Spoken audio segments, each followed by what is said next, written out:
Well, we got quite the show for you on Hotline League episode 15. That's right, it's our first ever Riot employee. Last week we had our first ever pro player. Now we got our first ever Riot employee. RiotChopper himself, who is the head of NALCS, will be on the show. So much to talk about. We've got NALCS finals staring down the barrel right now. We've got a bunch of international events that got announced. All that and more starting on Hotline League in just a second.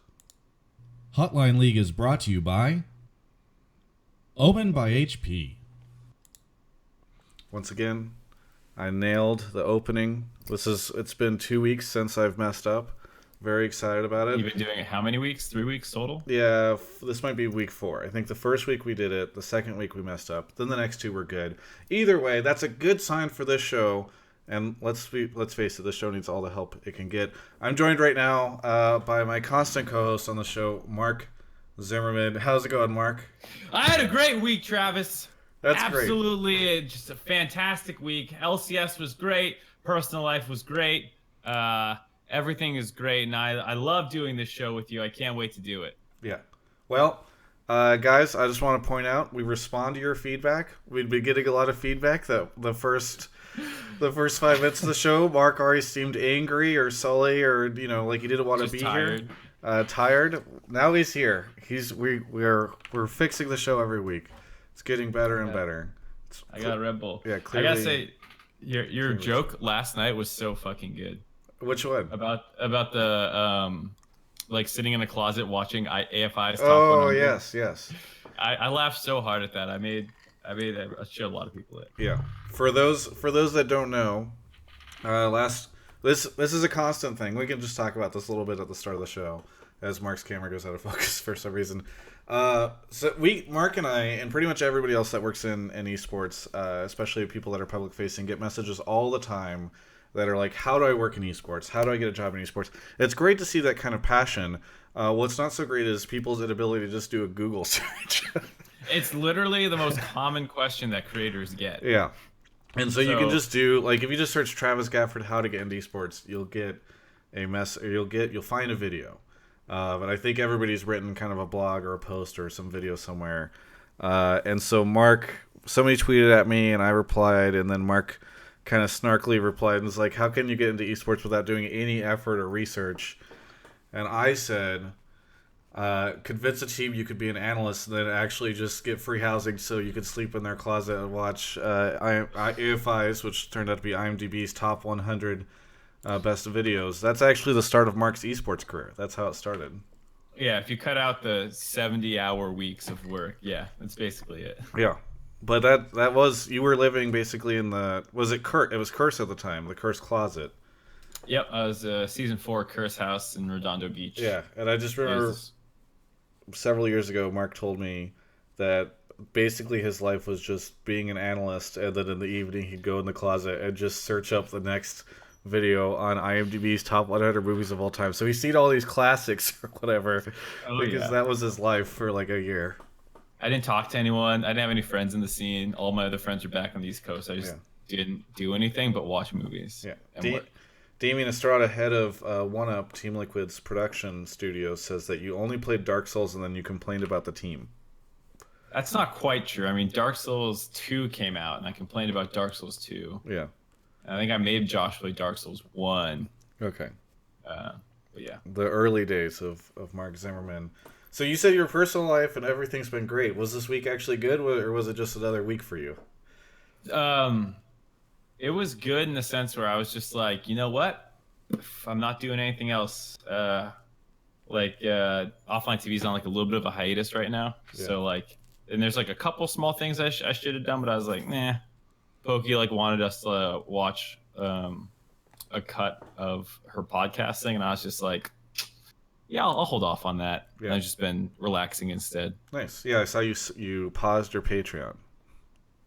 Yeah, well, that was more of a result of I got pretty tired the last 2 weeks with just work and stuff, because I was finding an editor, as well as there's the T-Pain thing, there's a bunch of stuff, and I just didn't have any time to work on my personal stuff. So I was like, you know what, I feel pretty bad taking money without doing anything. Yeah.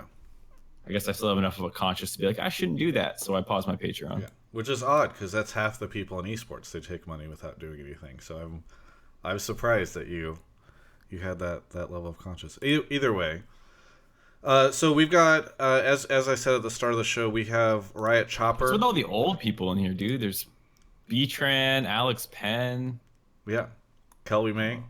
Ancient. Yeah, all these washed up people. Yeah. There's just a lot of hype for this episode. Derek, Ice Chest is in here. Yeah. We talk about Twitch chat, by the way. This, if you guys are watching the VOD, the statement doesn't make any sense. But the reason why everybody's here is because we've got RiotChopper, who will be joining us in just a few minutes to talk about all sorts of stuff. He's actually the head of NALCS, so this is going to be an interesting episode. I'm fascinated to see how callers interact with a live Riot employee. I'm concerned, quite frankly, but we'll see.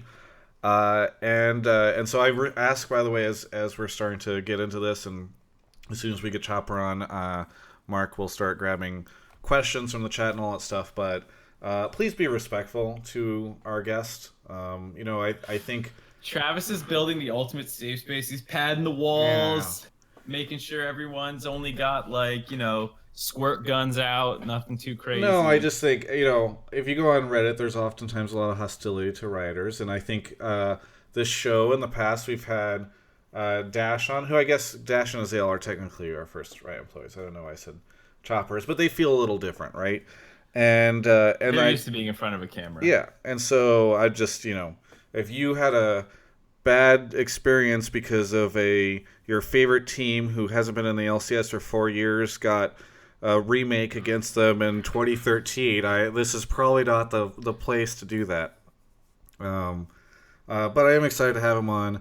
One of the things that I'm going to talk about, and actually I'm going to rage out about it on the show right now, because actually Chopper's the head of NALCS. This isn't an NALCS thing, but we'll talk about a little bit with them. So international events got announced today. We now know that MSI is happening in Berlin and Paris. Worlds is happening in Korea, with details to come. All Stars is somewhere in North America. No details yet on that. But I'm excited about this. 2014 Worlds is still my favorite Worlds of all time, from at least a personal perspective. I think there was a lot of really cool things, but I loved Korea. It's going to be so great to go back. It's been too long, quite frankly.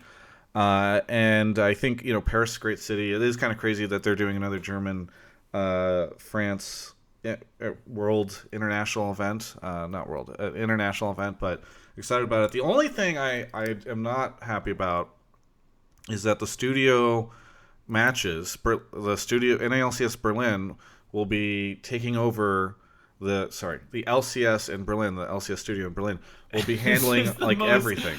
Flubbed sense ever. You want to take it from the top? I'm just so mad about it. So mad about it.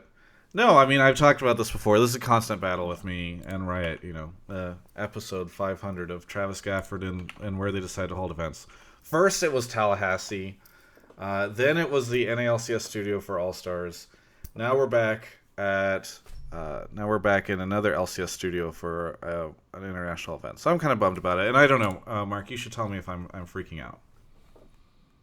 It doesn't sound like you're freaking out. I agree that group stage in the LCS doesn't feel that hype when it's a venue that you see every week multiple times. Yeah. I can understand wanting one of the few international events that we get a year to be of a little grander scale.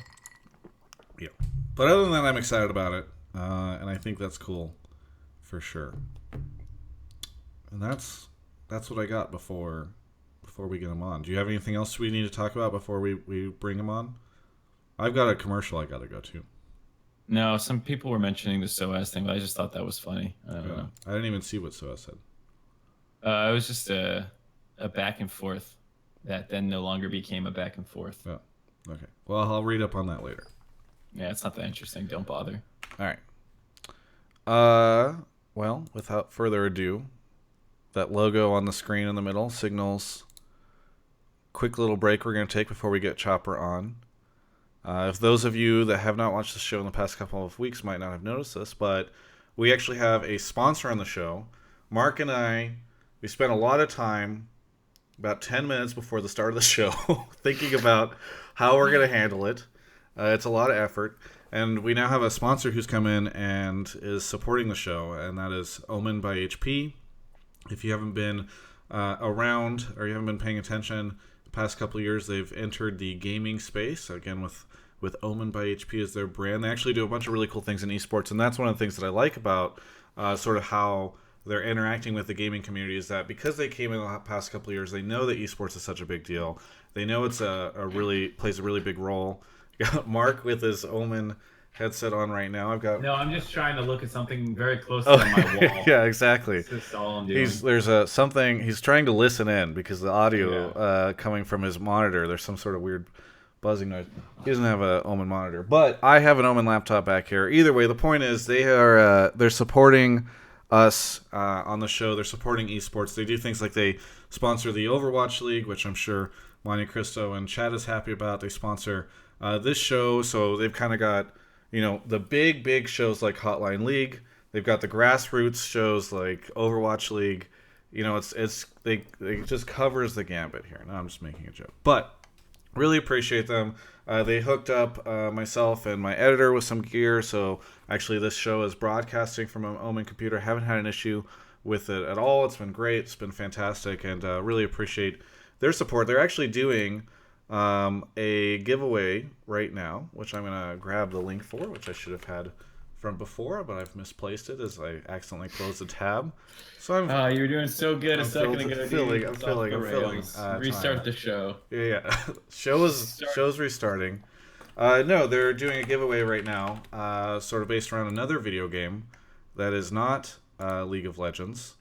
But if you guys want to check that out, I'm dropping the link into Twitch chat, and you guys can also check it out on the YouTube channel as well if you want to win some access for a different esports event that exists in Los Angeles.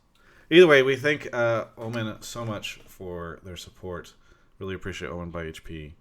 Mark is going to get paid one of these days because I have the ability to pay him now for it. So I'm waiting on his paperwork. Is it literally on my end now? Yes, it is on your end. Oh. It's ready to go. Okay, That's okay, fine. my bad. Another thing he'll have to handle this week. Either way, thanks so much, Omen, for their support. And without further ado, it is now time to bring our boy Chris Chopper onto the show. I'm going to switch panels really quickly as we transition to having him on momentarily.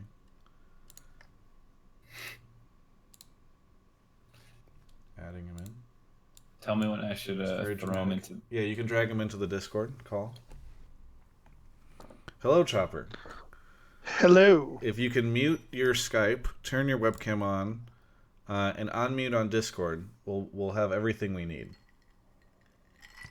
And unmuted on Discord. Okay, cool. Perfect. All right, Perfect. So now I just need to... Oh, thank you, RiotChopper. Sorry. Oh, the only other thing you need to do is you need to turn all those lights off behind you and get some Hue Phillips light bulbs real quick. Yeah, if you could replace all the office lights in the LCS office with colored light bulbs, that would be great. Yeah, after watching the Dash episode where he clearly tried to upstage any future Riot guest with lights, I knew that my two options were either to do the LCS studio and just use all of the LEDs there, or just go with the plain office lights. And that would have been a way to one up. Yeah, that would have been amazing. Yeah. Sadly, we couldn't make it happen for tonight, but we'll see if we can set it up for a future. All right, so the next guest, it's on them. Yeah, the next guest, we'll get it taken care of for them. I really like the idea that it had we not used this, which is I assume the Riot Esports office behind you. I really like the idea of having you in the LCS studios if that's just where you work. Just like a desk sitting in the middle of the stage with all the lights on you. Well, that's actually what they do is they repurpose the stage. So when the games aren't going on during the week, employees just work on those. Yeah. Okay. Good. Yeah. I like that. Yeah, that was kind of the idea. They also spill water. There's gonna be a single chair in the middle of the stage with just a laptop camera, and then all the LEDs going crazy. That would have been sick. And two pairs of sunglasses just for Mark. By the way, somebody just bought you a subscription, so welcome to the club. You're now you can use a Mark Ovley Kelby emotes on the LCS. Next on the LCS next week when the analyst desk is up, you can spam. Yeah. My one emote. All right, so you're on the show. For everyone who doesn't know who you are, what you do, they've missed out the memo. what would you want to introduce yourself and sort of describe your role and everything? Sure. So I'm Chris Hopper, but everyone knows me as RiotChopper. I've been with Riot for about 5.5 years now, joined in the end of 2012, and initially came on board to kind of help with a lot of the LCS startups. So everything from the first rule set to the first team agreements, refereeing the first match, kind of helped out with a lot of the NALCS and EULCS formation pieces. Over time, got to contribute on a whole bunch of different efforts. I was able to PO a couple events, including the summer regional final we did at Madison Square Garden. And when you say PO, you mean like you were the head of it? Correct, the product owner. And so kind of bounced around, worked with a bunch of different teams, did a lot of work within League Ops, but eventually transitioned to leading our international team. So we had a team of folks here in the Los Angeles office who worked with all of our 13 professional leagues across the world to just kind of help them, learn from mistakes that we made in North America and kind of level up working with some of their staff and their teams. Did that for about 2 or 3 years. And now have transitioned back into leading NA esports. So I'm back kind of focused on one region now. Yeah, very good. And you work all alone in that office with all those desks behind you. All alone. I periodically go desk to desk. I answer one email per desk. Oh, okay, good. Yeah. You're just there. Those desks symbolize all the different roles that you have on the NALCS. Exactly. And so this is like the marketing desk. This is the some people talk about wearing hats. I stand at desks. Okay, good. That's good. Like that. All right, cool. So, it's really good to have you on. Thank you so much for doing this. Hopefully, my pleasure. I'm sure we're all very nervous about what terrible things could be had. People bringing up some angry thing. Why is Good Game University not in the LCS? Travis today, had every caller. They're gonna have to take a personality test to make sure that they're acceptable before we can bring them on for this episode. INTJs only. Yeah, exactly. Yeah. Rick and Morty fans only. I get to be this intellectual. No, so let's talk a little bit. So first off, congratulations on announcing the last time I interviewed you, last time we spoke, it was for the NALCS finals in Florida. That is now in full swing, and I know we're kind of staring down the barrel of that. There was a bit of a snafu with the tickets, which I know you guys are, I believe, still sorting out, but I know that, so obviously you guys posted a bit of an update on sort of what went wrong and all that. My take is Ticketmaster sucks, and you guys are forced to use Ticketmaster. I'm sure your take is a little bit more political than that, but I mean, how are things developing since sort of all that stuff went down, and how much of it can you talk about? We don't have a substantive update yet. If we did, we would have put something out to let all of the fans know. But we are continuing to work through understanding the scope and scale of the impact of this, how many people were affected by either the broken links or kind of too many codes being issued. We're trying to understand essentially also who those viewers are. So are those people that are, local in Miami? Are the people that would have had to travel? Because, we do want to find a way to kind of make this up to people, but depending on how they were planning on participating in the event might change the way that they would want to, potentially be made up to. And so, we're exploring a bunch of different options and trying to figure out what we can do, but, probably more to come either, if not by the end of this week, early next. Yeah. Were you guys kind of taken back by the amount of attention and the amount of people that wanted to attend the event, or did it kind of meet expectations? After 5+ years in esports, I'd hesitate to say that I'm surprised much by the passion of our fans. Every time you start to think that it slowed down, it just feels like it doubles up again. So no, I wasn't surprised necessarily by how many fans wanted to go. I think we were a little conservative in our venue choice, and we talked a little bit about some of the reasons why we wanted to do that. It allowed us to kind of explore other markets, and the passion of the fans down there was a primary reason why we wanted to go to South Florida. And so, it was unfortunate that we weren't able to get tickets to everybody that we wanted to get them to. But I think, the fact that everyone cared so much is part of the reason why we were going down there. I think, we just, next time we know we have an even greater audience down there than we might have anticipated. Yeah. Do you worry at all about, is it a problem if you guys are having, because again, the last time we spoke, it was kind of like, yeah, we're looking at doing a smaller venue, it's a bit of a different feel. For me, I'm sure I'm aware that there are probably a ton of fans that are in that area of the country, and they're probably worrying like, oh, when is the next time that there's so many different places for NALCS to go. And they're worried like, is this ever going to come back to my area or whatever? Is it an issue if there are a lot of fans in that area that they want to go and they can't go or something like that? Is this something you guys will take into consideration as you kind of go back and forth between like how big of a venue is too big versus like what's the right feel versus all that kind of stuff?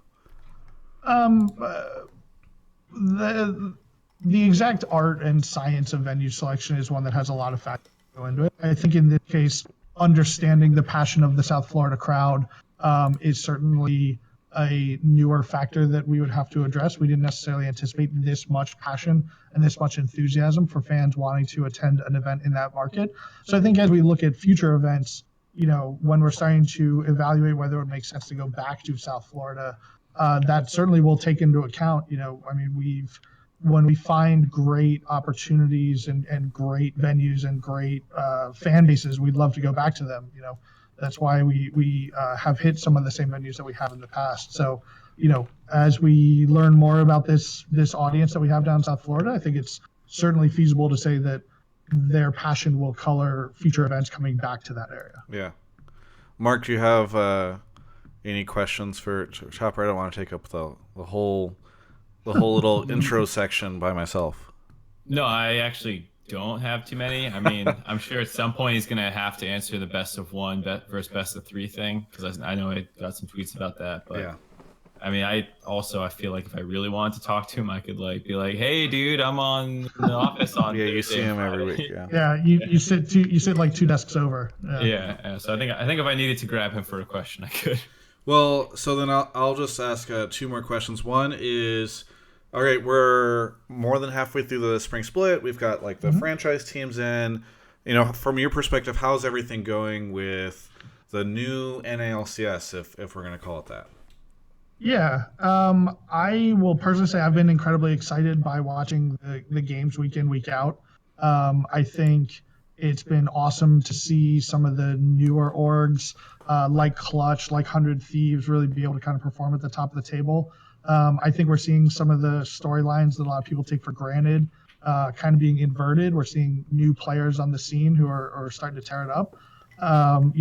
And I think no one can hate against a happy Rick Fox at the end of the day. So, from my perspective, the fact that the games feel so difficult to pick, as evidenced by, Jat's narrow lead, or is he still losing to the Dogs?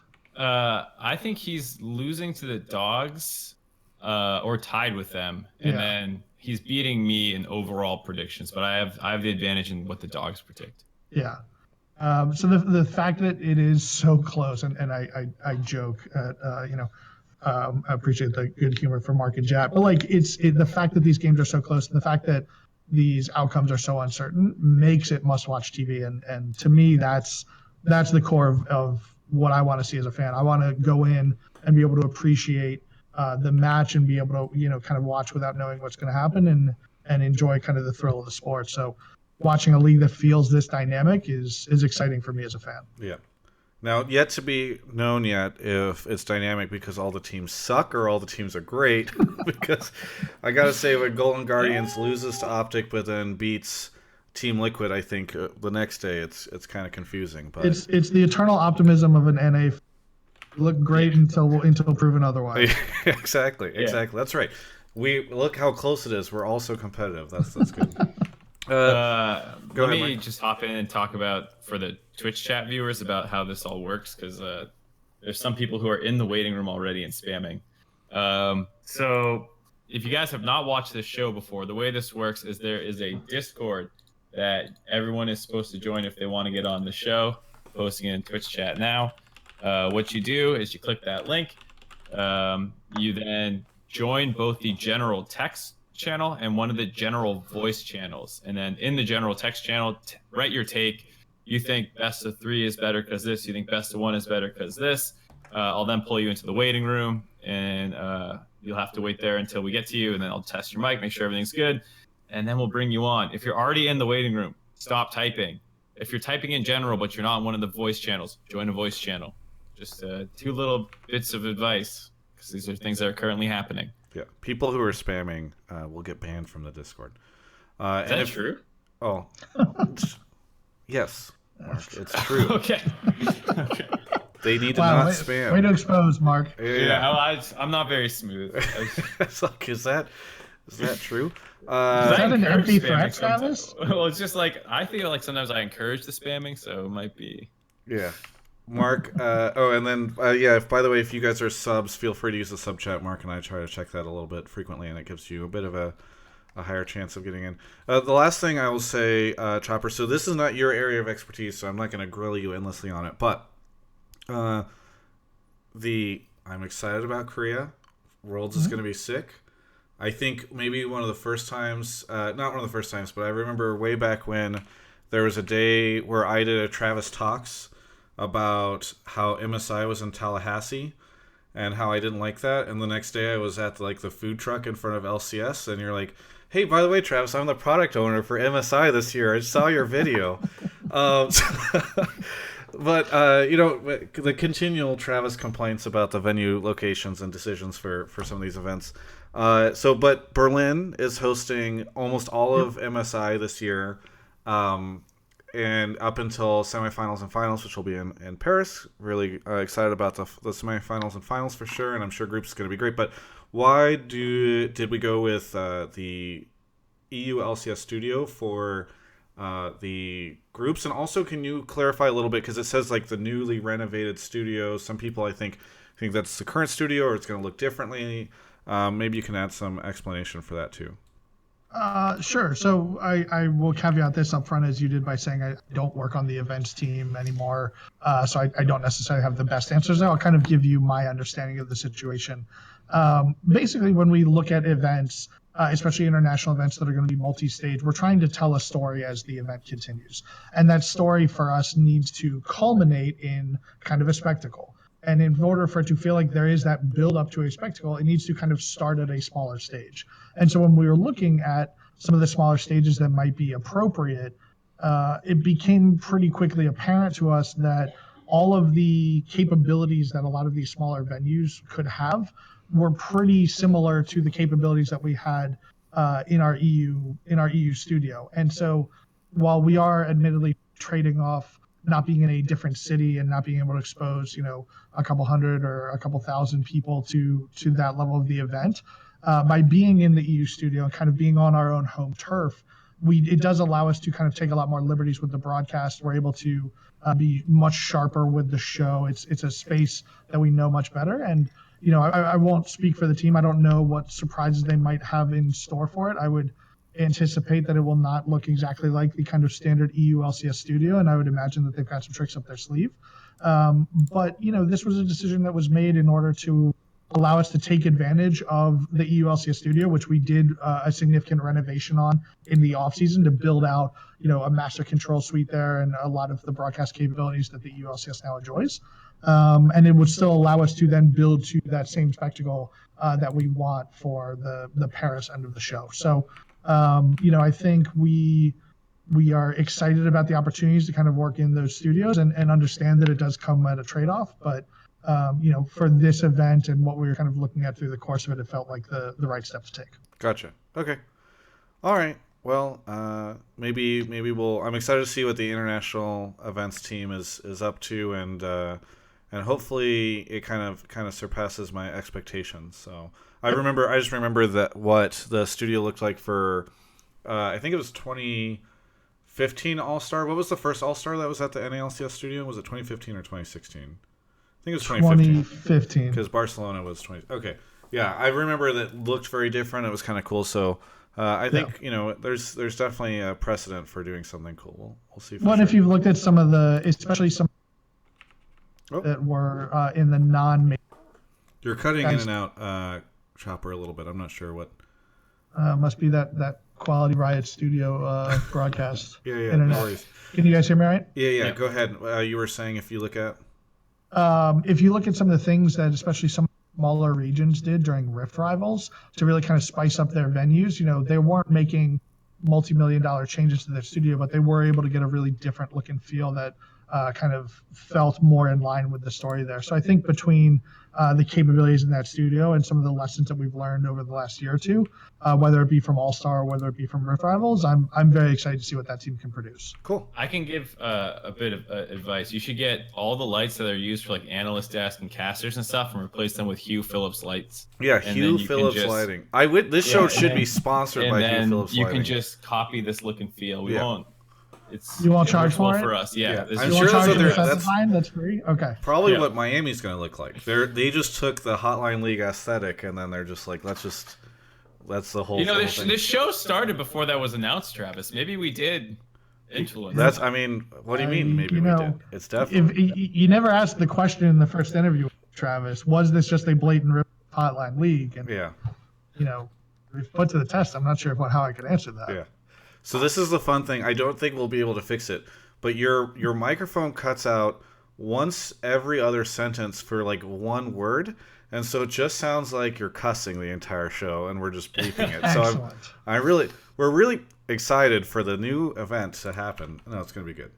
Either way. You ready for the callers? Yeah, ready for the callers. As All Mark right. goes off to fish his first caller out of that room. I will say, the first caller, even though we've kind of talked about it, I feel like I need to give the floor to people who didn't get tickets, like some representative to voice their opinion. So I grabbed one guy who I think that's his opinion. Oh, we're starting off with the not get the ticket guy. I mean, I just so like the people in chat who are like, I didn't get a ticket. Like, I don't know how many there are. I've seen a couple people posting it, so we can just get this guy out of the way. The way you say that is so like, it's like, let's just get this. This person will represent all of them, Okay. and you are therefore addressing them. All right. Here we go. Yeah, as Chopper takes a swig of what we can only assume is alcohol. Okay, really quickly, the people who have subbed, I'm going to give quick shout-outs really quickly. Jordan, Event Nexus, Rico Suave, 86193, Dorking, Wrath of Khan, Nemo Heals, Pacific Star, Squeak the Week, Rhino 1992, The 8-Bit Creeper, Alex Tequila 23, Ichiryu has resubbed, Ryu Prox, OPTSM fan was the person who gifted the sub to RiotChopper, so thank you very much. I'm sure Chopper this is the best gift he's ever gotten. Yeah. Gingzo, what is subbed, and we're ready, Mark. So well, true to typical Hotline League fashion, the one guy I pulled for this question is not answering anymore, so we're pivoting to somebody else. Okay. And in the meantime, I will find someone who did not get a ticket and is mad. Yeah, good. I look forward to it. Yeah. All right, here's the actual first Okay, guy. we got Jadek on the show. Jadek, where are you calling from? Travis, I gotta correct you this time. It's just Jedek. I don't know where you get the duck in that. Well, there's like two D's, so. Well, Jedek. I appreciate the enunciation, but Listen, calling Jadek, from it's my show. Fayetteville, I'll call you Arkansas. whatever I want. Where are you calling from? Fayetteville, Arkansas. From Arkansas. All right. And what do you want to talk about? I just kind of want to ask Chopper about some general ideas into rule building and policy setting, and then incorporating new software and technology into kind of the rule set and competitive play. Sounds really basic. Okay, so yeah, I mean, what do you practically want to ask or talk about? Okay, to put specifics on that, Sure. one of the things I was thinking about was like the Chrono break, like kind of talking about. I would imagine some of that was brought into the scene through wanting to track players and how they were interacting on the game. Did that just come from, logging that all out and then rewinding that, or was that something that you guys originally thought? That was actually built out of wanting to fix the exact situation. That it was built because we had watched enough esports pauses that felt salvageable, but because we didn't have the tech to avoid the single death that we felt otherwise complicated the game. There was all credit goes to a team of really talented between the esports team and the guys on the little product. They were able to build out that technology for us. So that one specifically was actually built for the esports reason. And so kind of just to follow up on that a little bit as well, how did you go about setting up the rule set for that, allowing the players to decide if they want to take that or not, and also that leading into remake and all that stuff as well? Yeah, anytime we're introducing a large shift in sort of how matches can play out, especially at sort of big deterministic points like that, we want to make sure that we're taking the time to not only make these policy changes in a very calculated fashion, but we want to make sure that they're ones where we're consulting all parties to kind of understand the implications on those decisions. So, we had various versions of this technology working in various states, and we're able to show it to teams and show it to coaches and show it to players. And almost universally, they all wanted this technology because they want to be able to play out the games. And so they don't want these games to have to go back and be remade and do the same expansion, do different ones. So, because everyone was so in alignment around building the technology into the game and being able to kind of use it as quickly and efficiently as possible, then it just became the question of, okay, what's the right way to integrate this such that it can be fair to all parties? There's a lot of sort of war gaming and contingency planning. So what happens if it happens to a team that's behind? What happens if it happens to a team that's ahead? We try and play out a lot of those scenarios and make sure that at the end of the day, all of the outcomes felt fair. And once we kind of had a relatively strong policy, we were able to kind of turn it over to put into the league and run with it from there. Does that? Go ahead, Jacek. You're fine. I like that a lot. I came from the StarCraft 2 world for pro gaming and all that, and that was something that always drove me insane, watching those remakes happen because of something, crazy happening in the game or disconnects and all that kind of stuff. To kind of continue on that thought process of kind of towards the policy set, what caused the change on changing the rule for import players of then making them residents to make that longer and then creating that cutoff point and all that? Yeah, so you're talking about the change when we, not the initial implementation, but when we extended it out and then eventually kind of removed residency except for the grandfathered players? Correct. So the decision at that point, so to kind of understand the context of that, you have to understand the context. Oh, hang on. Sorry. Trying to fix. Right? Go ahead again, Chopper.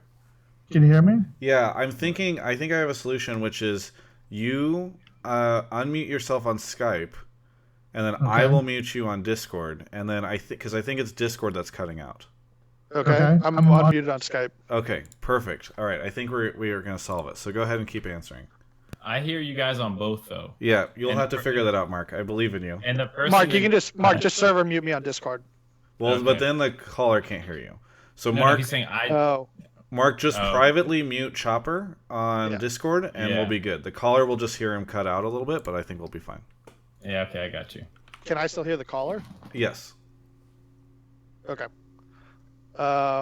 So when we were talking, now I have a nasty echo. Oh, I don't hear it. I hear an echo from Travis. I hear an echo from me. Okay, hang on. I'll mute myself. Oh god, Travis tried to be clever and he just ruined the show. Hang on, I just muted myself on Discord. Yeah, but now the caller can't hear you. Hey, let's all mute ourselves so the caller feels left out. Okay, it's fine. I think we're good. So what do you want me muted on? Because I can hear myself echoing with this setup. All right, we'll go back to normal. Mute yourself on Skype again. Yeah, if only you had some friends that perhaps QA this setup for you. Yeah, if only there was a way to make this work. Can you mute yourself on Skype, Travis? I'm sick of hearing two of you. Okay. All right, are we all good? Yes. All right. Sorry for that, caller. So basically, when we're talking about the interregional movement policy and the initial kind of thoughts behind it, what we were looking to do was establish a means by which players from other regions could go to a different region, cement themselves there, become established players and kind of pursue free market, and eventually kind of integrate themselves into that community, that player base, into that league, and become a part of that. And I think the great example of that is Bjergsen. He came over to North America, he integrated himself with the fan base, and I think now if you ask most people, he would be viewed as an NA player. And so that was kind of the original idea. The problem was what we saw after implementation was that there were teams that were sort of just looking to isolate elements of the team such that they were kind of able to just focus on playing and not really the integration element. And so when we looked at it, we were seeing a bunch of players who were only spending the required time in the other region, and then they were immediately kind of going back to their home region, or they weren't trying to learn the language or interact with the fans. And so at the end of the day, we were just concerned that this was going to just essentially time delay an unregion locked set of teams in every region. And so that's why we kind of pushed out the timing, because we want to make sure that if there was a player who's going to be able to naturalize or gain citizenship or become a permanent resident of the league, that it's demonstrative of a greater intent to really join that community and join that culture. And that to us felt like it preserved the integrity of the league and the ability to kind of build out teams that were still aspirational role models for the local fan bases, but it also allowed teams to pursue the kind of talent that they wanted to globally, and allowed players globally to pursue jobs in any market. So it was certainly an update on the policy, because we didn't necessarily kind of correctly hypothesize the impact that they would have on the players, but we feel pretty good about where we got to as an end. Hey, thank you so much, Jadek, for calling in. Yeah, thanks. Have a good one, guys. Thanks. All right. So the next, as we live troubleshoot this, if you can change your voice sensitivity in Discord, I put a message into the Skype chat. All right, we're grabbing the next caller, and while we get the next caller and Chopper continues to experiment with his settings, we're gonna have. I want to say thank you to Jedek, by the way, who was just on the show but also subbed. Trick759, Rayma39, Frost Slasher, Bagpipes 064, Kiwi Mullet Boy, and then Obi Pon Kenobi so far has gifted a sub to Risen Lazarus, Steve from Team Liquid, so literally paying Steve from Team Liquid was very funny, and Kelby. So things are going well, and Hippie Steve has resubbed. Is this any better, Travis? That is so much better, I think. Cool. All right. Here's the Florida guy. Okay, the Florida guy is here. Rodman 101. You represent all of Florida who couldn't get tickets and wanted to go to this event. So you have been unduly elected to represent your community. Well, I don't think I'm the best person to represent that community, since I do have tickets. Oh okay. Well, but Rodman 101, where are you calling? I assume you're calling from Florida. Yeah, I'm about 45 minutes northwest of the venue. Okay. Here in Pembroke Pines. Also, we just got paid by Steve as he donated 10,000 bits to the show. So thank you, Steve, for paying us. All right, so Rodman, you're on the show to tell Chopper how much you had no issues with the ticket system, and you're super happy. Of course. Yes, that's definitely my take. It was difficult, to say the least, to get tickets. Luckily I was ready half an hour before. I did my homework. I had the Ticketmaster link open because I was able to find it through Ticketmaster, but the link that I received in a text message didn't work until like 20 minutes after it opened. And when I was able to buy tickets, maybe 5 or 10 minutes after 11 o'clock or 10 o'clock, whenever it opened, I'd say at least 30% of the seats were gone. I was able to score reasonable seats, but I mean, like I told everyone that I was friends with, I wanted to be able to, really sit as close as I could, feel their spit on my face as they were yelling out, stuff. And I mean, I was a little disappointed. I'm lucky that I got the tickets, but I'm disappointed at how it all went down. I understand it's not Riot's fault, but I want to hear, what you guys are kind of thinking of doing. And I mean, I know that it's targeted towards a Florida audience, specifically a Miami audience, but seeing all these issues, and I doubt that many Miamians got tickets, I don't think that the event will quite be the same without, the presence of that Miami soul, really. Rodman 101, if Chopper gets a player to spit on you, will that solve the issue for you? Yes, yeah, just anyone right now. Just D-Lift, I need it. I need it. My better question, I guess, Chopper, for future events, will there ever be a splash zone where you're like just Gallagher-esque where they have to wear like the ponchos? The ponchos. Sign a release beforehand. Yeah. Hopefully not. You know, to your points, like I completely sympathize with the pain that you felt as you went through that process. As I kind of talked about in the article that we put up late last week, there were a variety of elements of this that, you know, broke at various points. The links that you mentioned were kind of a big deal. Even the fact that they were resolved within 30 minutes was still to us, you know, an unacceptable situation. So, right.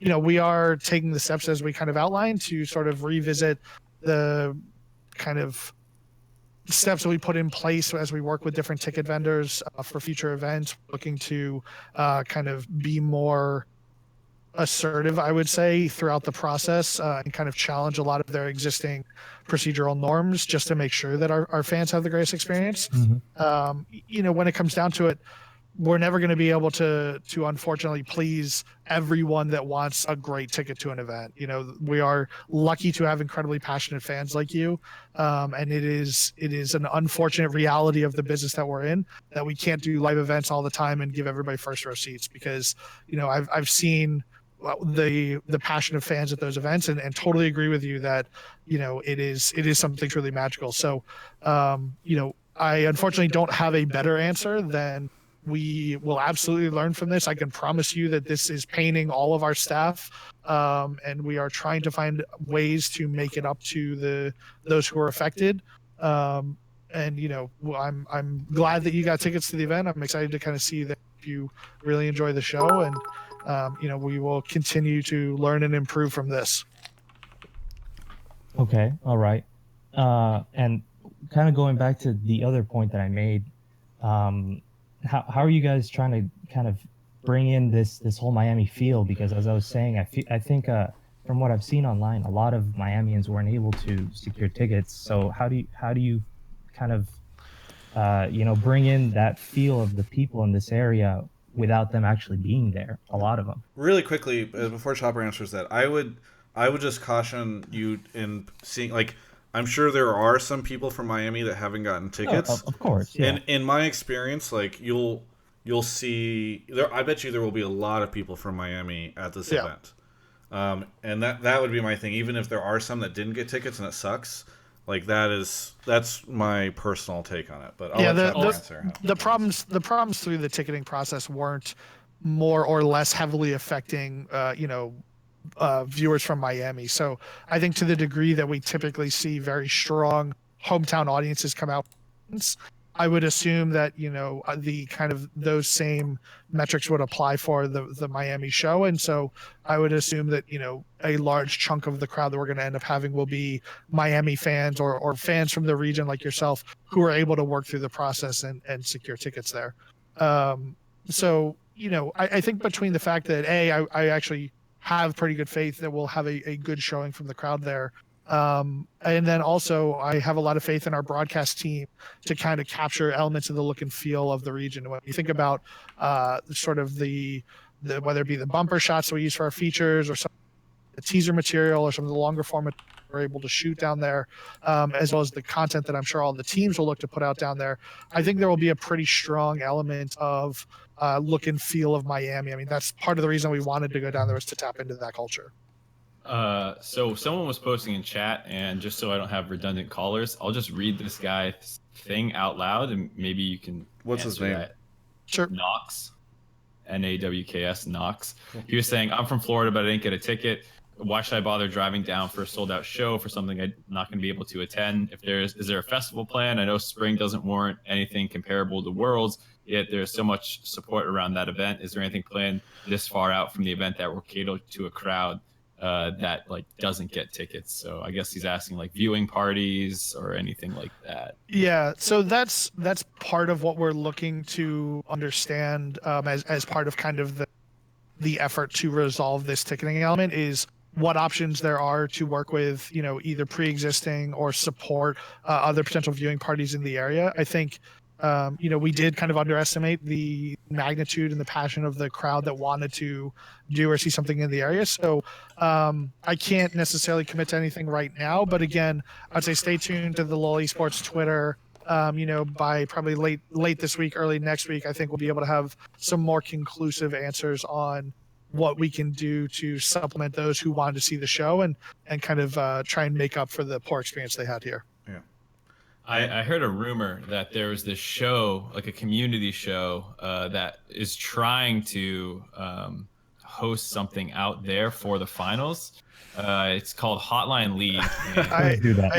Mark has heard this rumor. Mark has not been in the production meetings that I've been in where we're starting to realize just how many thousands of dollars it costs to get a venue and anything like that in Miami. I hear there's a groundswell of support from the local community who would just love to have a live. So for context, I mean, Steve just paid 1% of the show. Yeah. Right. So far, Mark has on the show a couple of weeks ago been like, we should do a live Hotline League in Miami. Then now that I've spent several weeks talking to a couple different companies, and honestly I haven't felt a bit as much, and had Luke, who is one of our producers from Yahoo, do a bunch of research and find out like that this is going to be over 10 grand probably to make happen. Now Mark is saying that he's hearing it's going to happen. So still working on that, but yes, hopefully Rodman, you can come and ask a question or say something on the show live if we ever get a chance to do it in Miami. I'll be there front row. We're hoping, you'll be in the front row. We'll save a spot. I promise you right now, if you can make it on the show, you can hit up my mess. You can DM me on Discord or something. If we actually do the show and there's an audience, we'll give you the splash zone seat in the front row. Totally. Thanks so much for calling in. Thank you very much for the opportunity, guys. Yeah, thanks. All right, cool. So we've got the tickets out of the way. Yeah, hopefully that's the whole Miami portion of the show. Yeah. So we're grabbing more people right now. We got, let's see, Obi Pone Kenobi hit us with 1,500 bits, thank you. And Vizino has subbed as well. Let's get our next call. Yeah, this is going to be a change of pace. Okay. Life Admiral is on the show. Where are you calling from, Life Admiral? I'm calling from the Middle East. Oh, boy. Okay. Well, yeah. Welcome to the show. It's always nice to have callers from all over the world. What do you want to talk about? Actually, right. So I think it's about time that we talk about the elephant in the room.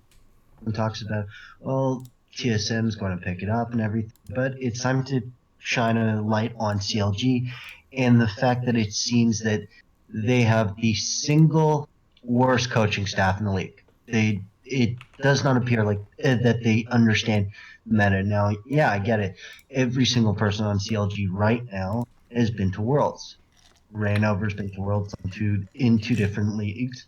Darshan, Huni, and Stixay all together on CLG, and Biofrost on TSM. But the fact is, once Smithy went, and once Afro went, suddenly this team does not understand macro. They're doing things like trading two mid lane towers for an ocean dragon, things like that. So I think this really comes down to the coaching staff, because it's happening week after week after week after week, where they're making mistakes and nobody seems to be picking up on, oh, hey, this is a mistake. Now, I wanted to say this to Biofrost last week, but I kind of fell asleep before it started. So give me your opinion, but I think this coaching staff needs a turnover, personally. Liquid, by the way, as you're saying this, Liquid, Steve in chat says CLG has one of the best coaches in the league. So already got either is playing the long game here, where he's like trying to keep CLG with a shitty coach, or he actually disagrees with you. I don't know. So this is less of a Chopper question, more of a Mark question. Because I wouldn't expect the head of NALCS to discuss if he thinks that the coaching staff for CLG He's are a shitters. fan. He says he watches Chopper, the game. yeah, Chopper's Zix wants to be fired. Here's the thing that I just want to say before. I've been a fan of CLG like a long time. We're talking 2012, back when GG was GG and Link and Chowster were on the team. Like, we're talking a long time. So I've seen a lot of different iterations of CLG. So this version does not seem well couched to me. So I'll actually jump in since you make fun of me for not knowing my analytical shit, Travis. What? I just don't expect. And then I'll let Mark have like. You guys are always very hands off, but I'm excited, Chopper. No, go. I mean, look, like I've seen Zix around for years now, and I think there's something to be said for a guy that has coached one of the only 3 franchises that has ever lifted a championship banner in NA. And like, this is a team that's been competitive over the course of years, and at various times has had more success than less success. And they're going through a struggling patch right now, but like that literally could turn around in patch 8.4. Like, you don't know whether or not these guys are going to kind of turn around for the second half of this season, or maybe even split. We've seen these guys able to kind of go back and forth and channel that magic and make great runs like they did at MSG. So, I personally think it's tough to kind of hit that hard on Zix. I mean, I'm sure there's elements of his coaching that Mark could probably diagnose more accurately than I could, but like, I think judging a guy by 6 weeks when he's been successful for the course of 4 years is a little preemptive. Mark. Yeah, I mean that's exactly kind of the point I would make. Just like, yes, I agree. There's been some things I don't like. One of the things that we hear a lot about is like the drafts are particularly weird, and for someone who's usually known for drafting, it's like, oh man, this really sucks to see. Maybe he's lost his touch, but like the team's also not playing well, and it's one of those things where like you can have a draft that has a couple win conditions, and then if you don't play to them, it looks like a bad draft. And so a good example of this would have been like the Camille Aurelian Sol game, where like we're used to seeing who he shit on kids with Aurelian Sol. The joke is like every time he picks it, oh man, it's the Aurelian Sol, like, the once every couple months you leave it up and get shit on to remind yourself that who he's good with it, except that didn't happen this time, and they over-focused top lane and all that stuff happened. So it looked like, oh, what a shit draft because they got outscaled. So I think it's a bit of a chicken or the egg, where it's like the team kind of sucks. Did Zix lose his touch? Probably not. And maybe he has, but I would give him more than one, or I guess at this point, 2/3 of a bad split before you're calling for his head. I think that's fair. It speaks volumes about how he tanked once Smith went, and then after Afro even went worse. So I think those players actually had a much bigger emphasis on the team. The team did than Zix did, because Zix seems to be the only constant. So that's my opinion. But I have no problem with sitting and watching. Just frustrating.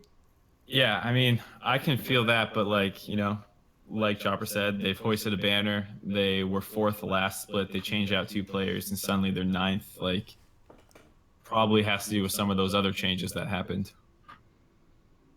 Yeah. Well, we'll see what goes on. Hey, thanks so much, Life Admiral, for calling in, and thank you for calling. I'm sure it's pretty late or pretty early there, so I appreciate you. 6:30? No, 7. Yeah. Well, thank you so much for being up at this time for us. Thanks. All right, moving on to our next caller. By the way, we got Poro on Mars has subbed. A great name, really appreciate it, and Boba Cola with the resub. So thank you. Got another caller on in just a second. Are you usually at the office this late, Chopper? It depends. I try to get home before someone's got to get on to LP. Oh, you're cutting out a lot right now for some reason. Sorry, can you say that again? I said I usually try to get home a little bit early to make sure that someone's online to lose LP to those other kids in silver. Nice. But they get home from school, you get home from work. Exactly. Yeah. Very good. Okay, XL 182SS. Where are you calling from? Hello. I'm calling from San Jose, California. All right, cool. And what do you want to talk about? I was curious as to why Chopper that NBA teams took such interest into the LCS. I mean, even before franchising, we had, what was it, the 76ers and Milwaukee Brewers are still there with FlyQuest. But it seems like the NBA specifically has taken a real interest in League of Legends and the LCS overall. So I'm kind of I have my thoughts, but I'm curious on why Chopper thinks.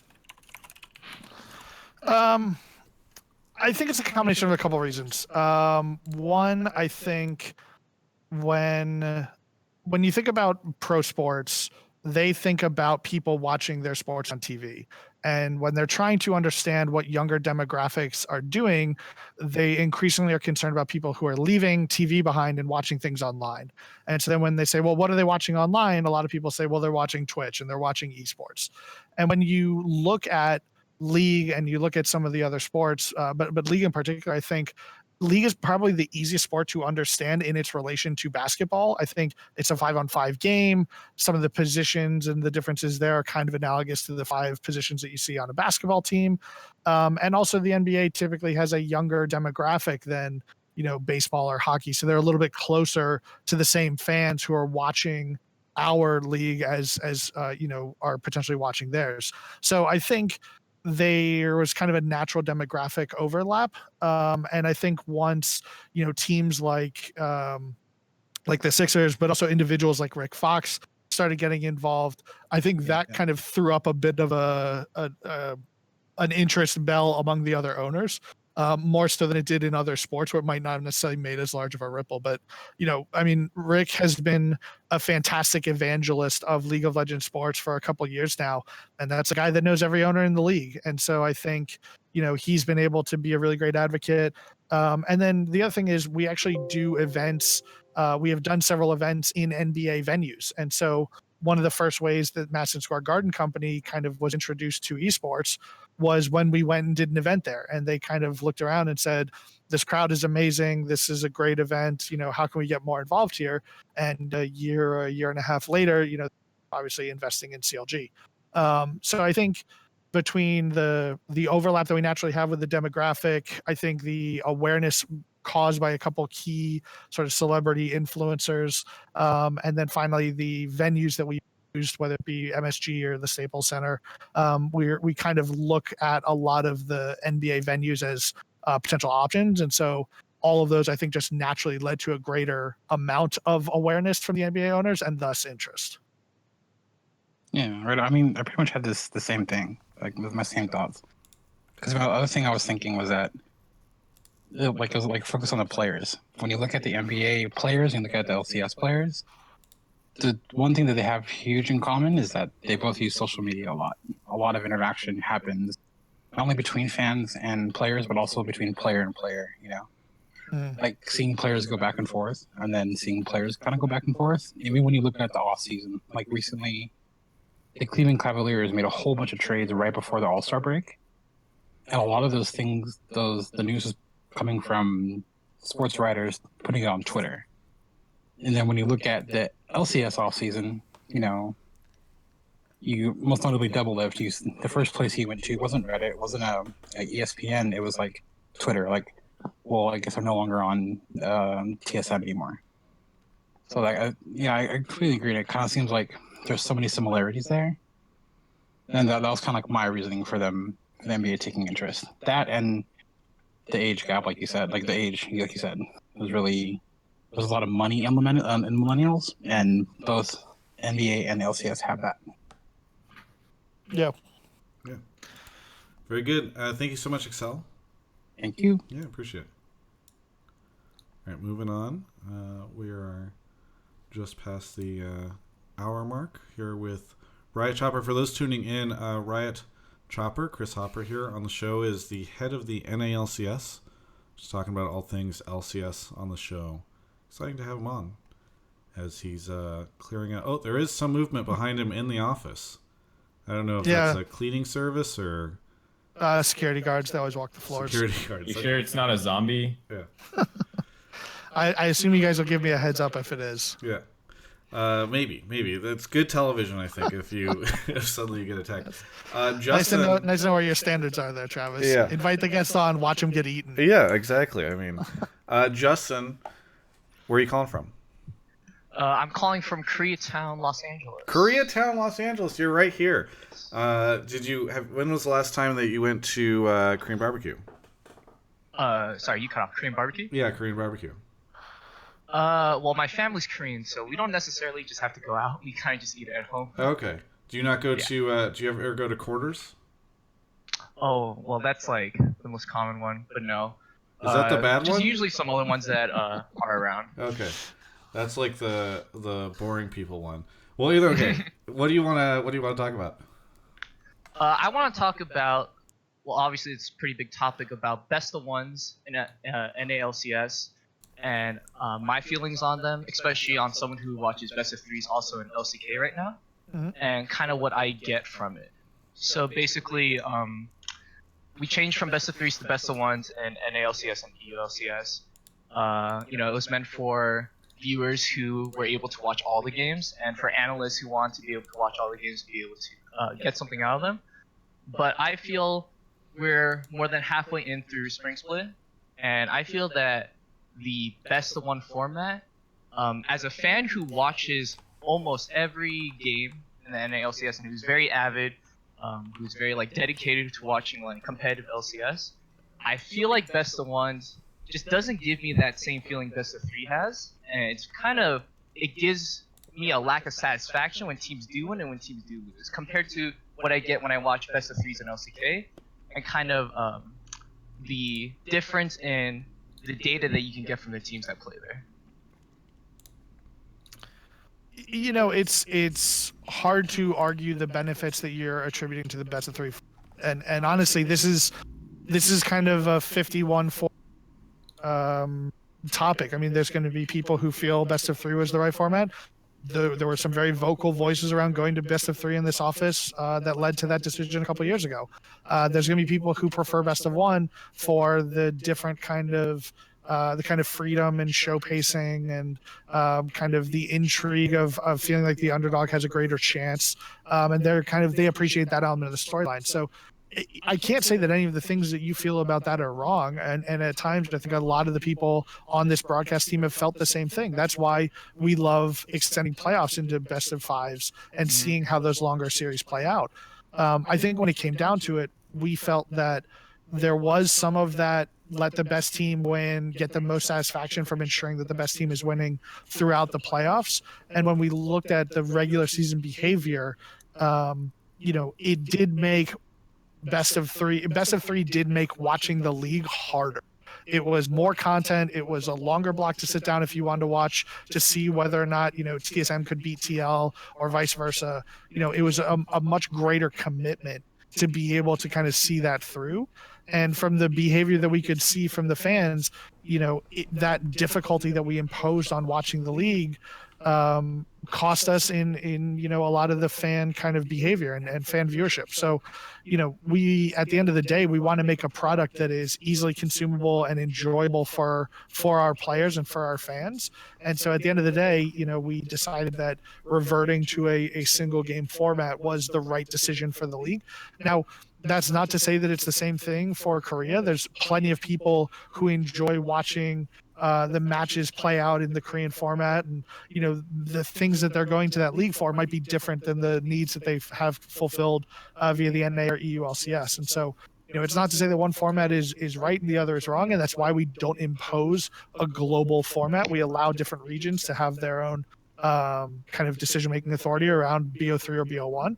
But we in North America at least believe that reverting to BO1 made the league easier to watch, and that seemed to be a driving factor with the majority of our fan base. So, I can totally sympathize with you enjoying watching the BO3s in Korea and wishing that we still had that in North America. But, we kind of looked at the fan base and we're trying to be sympathetic to some of the needs that were demonstrated there. So based on what you said right now, I could kind of just glean from what you said is that there has already been some improvement in fan interactions based on changing the format back to best of ones. And you said throughout is like emphasis on making it so that the viewers have an easier time watching League of Legends in general, right? So another question I have is that regardless of what pros say and their input, would you always lean towards making a decision that's always for the major public or like the bigger group compared to like what Doublelift says about series or what Pobelter says or what this pro says? I think it depends on what you mean by lean. I think if you ask, is my default position always going to be that which seems to drive the most value for the fans, then I can pretty confidently say yes to that. I mean, that's part of Riot culture. We aspire to be the most player-focused game company in the world, and on the esports side, we echo that sentiment. Now, what I don't want to say there is that we're immediately going to dismiss the input of our pros and of our coaches and of our team owners, especially in a partnered league where we're trying to build for the long term. There are degrees to which I think they feel more strongly about certain issues than others. I think this was one where pros, before we made the change, were very vocally in support of it. I think once we kind of existed in that world and they saw sort of that some of the assumed advantages didn't necessarily translate as expected, I think it became a less vocal priority for kind of the majority of the players. That said, there are still going to be players who love BO3, and there's still going to be players who say, at the end of the day, the only thing I care about is that the best team wins. That happens more often in BO3 than a BO1. And they're probably right, but we want to make sure that we're balancing for the needs of the pros, the needs of the team, and the needs of our fan base. And so we need to kind of balance across all of those, and that led us to the decision that it did. Something I would think is very hard to do. It is very hard to do because we have a ton. It's hard to not take with very serious weight the words of guys like Doublelift or team owners like Reggie, and when they have strong feelings about how this league do listen, and we do take that into account. But at the end of the day, that's why we take a lot of care to survey our audience and make sure that we kind of understand what they're looking for, and hopefully we can kind of translate that into the best league for our fans. Thank you. Yeah, no problem, man. It's a good question. Yeah, and just as a follow-up to that, I would ask Chopper, do you now? Okay, you've switched back to best of one, and if this was sort of born out of the decision to really to try to look for engagement, are you guys actively monitoring sort of how the viewership is trending and how engaged the fans are and all that stuff, and sort of comparing, contrasting versus before? How ongoing is sort of the study of the shift between best of 3 and best of 1? I would say that we are constantly looking at the numbers because I think that's part of just natural human curiosity to understand. I wouldn't necessarily say that we're doing so with the intent of taking action on a week-by-week basis. I do think that looking at the numbers and understanding fan sentiment was what led us to move Sundays back from 2 o'clock to noon, and we were able to make that on a fairly quick change based on some very clear evidence from our fans that that's what the right move was for especially our East Coast and our European viewers of the NALCS.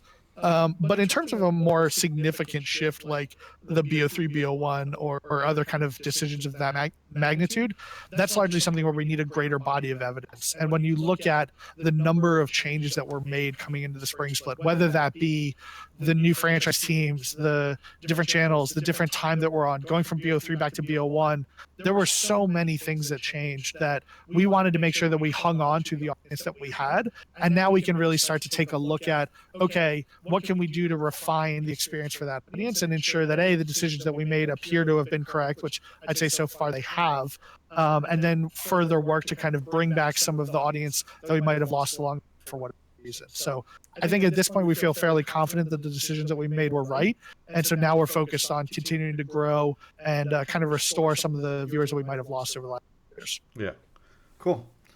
All right. Thank you so much. I actually Justin. have someone who wants to follow up on this conversation in Nero. Okay, cool. So I'm gonna go make sure his mic's good. Yeah, thank you so much, Justin. Thank you so much. Yeah, it was a great question. Yeah. All right, so we've got the Echo Fox coach coming on to follow up on this. I don't know if we're about to see a showdown between Echo Fox's coach, who obviously will probably be hoping for best of 3s and Chopper, but I'm excited to see how this goes. Taking a look really quickly at the subscribers, we've got El Mahad, Melvin F21, and I Am Hip Bob, who have all subbed. And it looks like we got Anero in the call right now. Anero. Deepest coach voice in the LCS. Confirmed. Yeah, where are you calling from, Anero? Beverly Hills again, Okay. Same place. Same place. Okay, so not moved around too much lately. What do you? So this sounds like you want to follow up on the last caller's discussion around best of ones, best of threes. Yeah. So I know a lot of people make comments that like best of one and best of three, like best of three is better for competitive sake and like helping NA like do better internationally. And I think that argument's kind of a misunderstanding. I think like best of one, best of three doesn't change how any of the teams practice. Like everybody still goes into practice and does a best of three. They take a break and they do a best of three again, right?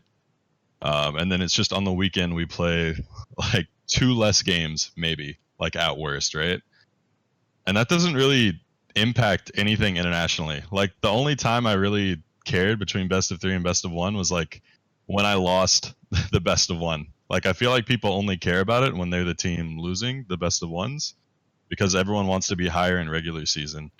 Like I think it's great in LCK because of the way they do playoffs is like a gauntlet run, right? So if you finish at the top of best of three, you basically are already second place. Like teams have to play up to face you in the finals, right? And in LCS, like we get a bye to 4th place if you're top 2. So it doesn't actually change how our playoff system goes. And it doesn't change our practice. So why does best of 3 or best of 1 really change anything for how we compete internationally at all? I think it's just kind of a misconception by fans, to be honest. Yeah, I mean, I would agree with a lot of the sentiment that you echoed there. I think one thing that we noticed in the initial conversion BO1 to BO3 was we were actually surprised by how little it changed the practice schedule of teams. And so it wasn't like by wanting to get ready for BO3s, they shifted to BO5 scrims. You know, they just sort of, a lot of the practice schedules stayed the same thing. So I think that was a little bit reassuring to us when we knew that we were going back, was that it wouldn't have a huge impact on the practice schedule, because we definitely don't want to disrupt how pros prepare. But yeah, I would agree with a lot of the points you raised. It's like most of the teams are going to be in the same spots, right? Like the playoffs are mostly going to look the same. Maybe the 6th or 7th spot changes based off best of 3 because of volatility affecting that, right?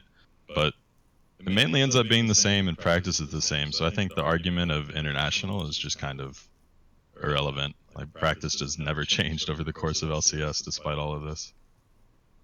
Yeah.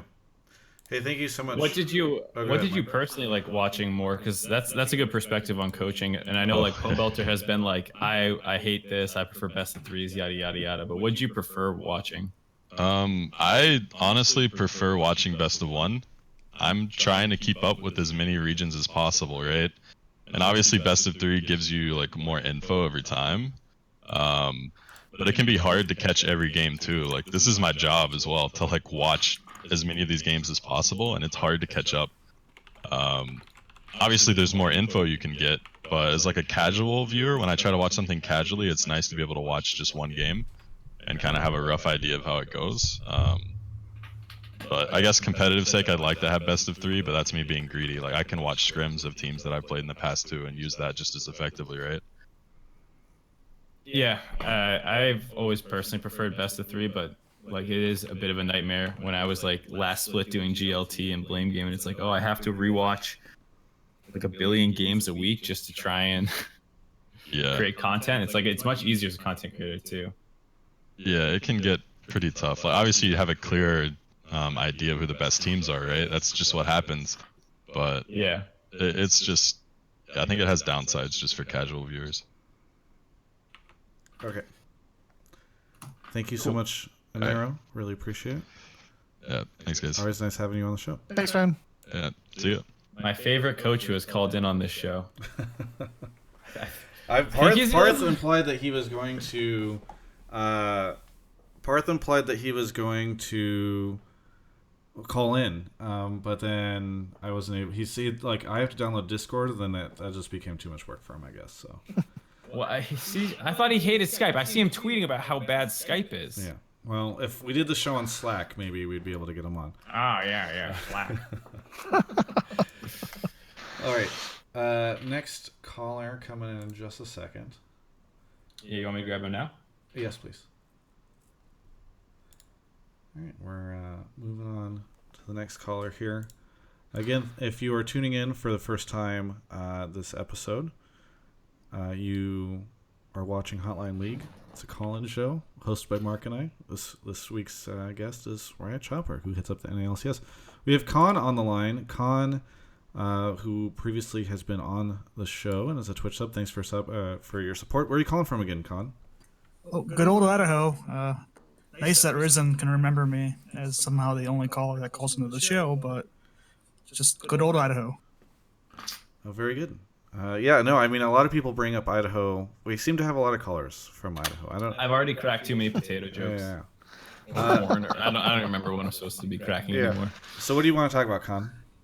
Well, I appreciate Chopper for being so open with the community as somebody who's the head of NALCS. It's nice to see. But my question is kind of piggybacking off of the last guy in a way.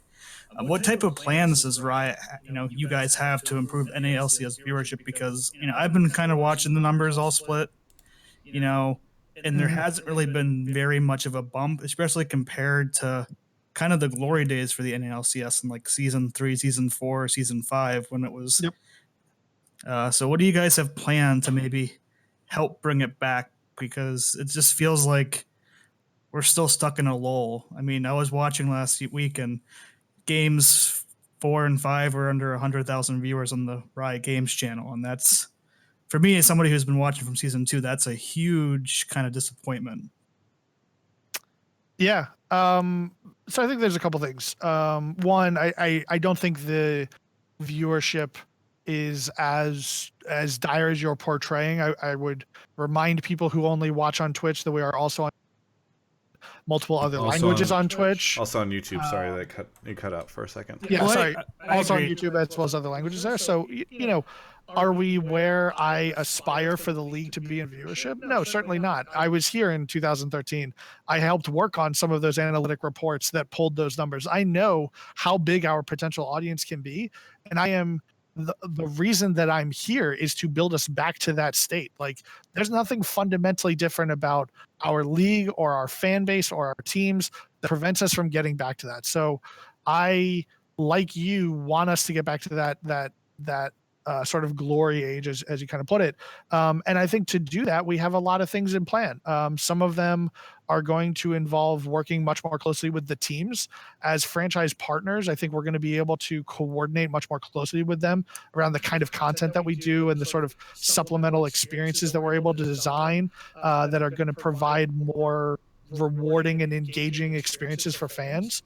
I think we also have a lot that we can do on the Riot side to build out the digital and sort of overall fan experience of being part of the NALCS.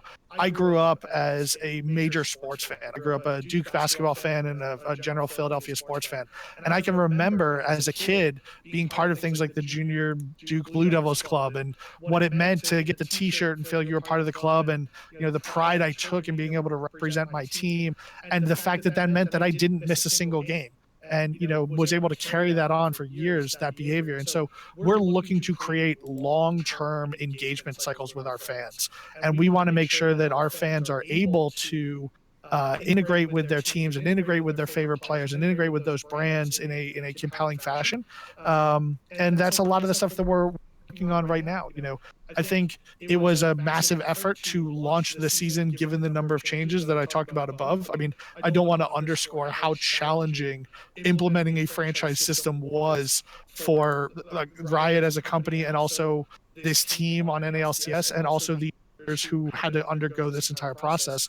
And so I think now that we are into the season, this is really just the beginning of what we aspire to do to rebuild the NALCS into truly one of the best esport leagues in the world. So, I don't have a great answer for you now, other than to say that, let's book a Hotline League in 6 months. And if I haven't answered your question better by then, then we'll start talking about more direct action steps. But I'm incredibly confident in this team. We have one of the best staffs in the world. And this is a team, and our pro teams and owners are ready to partner with us to build this thing into something that all of our fans can be truly proud of. So I'm super excited about that. I know our team is super jazzed about it. And I think over the coming weeks and months, and to be honest, years, you'll see that effort reflected. All right, yeah. I just, a few things, ideas. Maybe I'd ask you if you guys are thinking about is sure. I mean, obviously, if you wanted to inflate numbers for a weekend, you could have like a Tyler 1. Not saying I agree with that or saying it's a good idea, but like even like special guests that come in. Or one thing I know a lot of people are disappointed with is that there was no kind of hype or like advertisement built around the start of the spring split with the new franchise system compared to like the Overwatch League.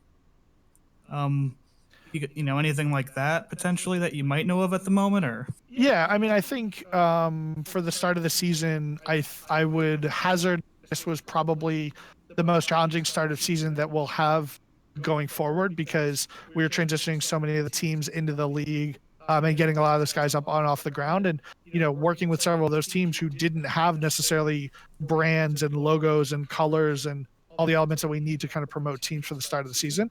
So I think now that a lot of those teams are in the league and are going to be for years to come, that's an opportunity. And Ice Chest waving to the Twitch chat there. I think that's the opportunity that we have to really cement the start of season. To the point that you raise around like Tyler 1 and doing other sort of like single week spectacles to try and drive traffic. As much as those might be fun, the long-term impact of those is relatively minimal because we're not going to make a massive amount of money for the LRP and share that with owners and share that with players based on a single week's worth of viewership. And we're not going to sign a massive sponsor just because 1 week we happen to pull in fantastic viewership. We're trying to make decisions and we're trying to build programs and engagement cycles that can last for years and can engage someone who can come back week over week. So as much as we might be able to utilize sort of spectacle opportunities like that, that's actually I'm far less interested in doing things like that and far more interested in having the team think about what is it that makes a fan want to tune in for 5 hours on Saturday and 5 hours on Sunday? What makes them want to watch every game on the slate? What makes them want to watch Eyes On? And what makes them want to watch this or that? And what makes them want to watch Hotline League? Like what makes them want to engage with the wider community and the wider ecosystem? Because to me, that's the sign of a successful league. It's not whether or not we can pull in 300,000 on a single Saturday. It's, for me, it's whether or not we're still here in 10 years. And so that's kind of the direction that I'm hoping to build the league towards. Well, I'm happy to hear that too. And then just the final kind of point is, have you guys ever thought about taking it away from just the Sunday and Saturday type of structure? Because one of my complaints as a viewer is I feel like, you made the change of best of one so you can watch all the games. But it can feel overbearing to have all the games on 2 days, unlike other leagues that have games over 5 days. It is something we've considered. We actually started the NALCS back in 2013 with shows on Thursdays and Fridays. And we started them with varying times between 3 and 5 p.m. PST. And the problem that we ran into was by starting that late, we had very, very significant problems with attracting both an East Coast audience as well as a European audience. And one thing that we know about our audience in Europe is that they like to consume the North American LCS, just like our NA audience likes to consume the EU LCS. So we didn't want to take steps that were going to isolate either of those audiences. And so being able to utilize Saturdays and Sundays to go a little bit later, knowing the kind of viewing habits of the respective audiences that we were going with, but not necessarily having to go as late as we would on a weekday. While that might work out for our West Coast viewers, and we know there's a ton of incredibly passionate West Coast viewers out there, we want to make sure that we're taking into account the entire ecosystem. And so if there's a way that we can do something, whether through rebroadcast or kind of selected broadcast timing over the week, that's definitely something that we'll explore. But I think for now we feel pretty good about the timing of our games being optimized for bringing in the largest audience possible. All right, well, that's everything I had. Is like I said, I really want to thank you, Chopper. You're always open on Reddit. You're open on Twitter. You're open to Travis. Hey, man, my pleasure. It was a great series of questions to talk about. Thanks, Con. All right, and that's a sub, so you just know the quality kind of questions you get from Travis's subs. Yeah.